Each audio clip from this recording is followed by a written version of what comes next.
Hello and welcome.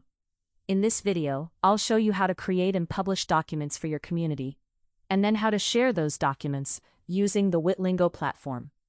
The goal is to make it easy for busy service coordinators to upload documents and share them with their community with minimal effort. To create a document, click Documents in the main menu. In the top right corner, you'll see a green button labeled New.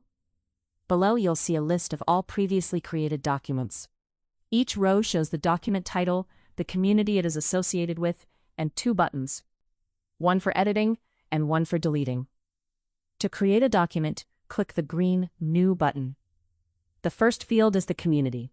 If you have more than one community, select the community you wish to associate the document with. Next is the document name. Below that is where you can upload your document. Then click Save and Exit. Now let's look at how to share a document with your community members. Go to Notifications and create a new notification. Set it to send now or later. Select your target readers. If you want to send it to everyone, leave the fields empty. Then from the Documents drop-down, select the document you want to share. You are now ready to send your document to your community. Click Send, and your community members will receive a link to the document. And that's it. If you have any questions, please contact us at support@witlingo.com.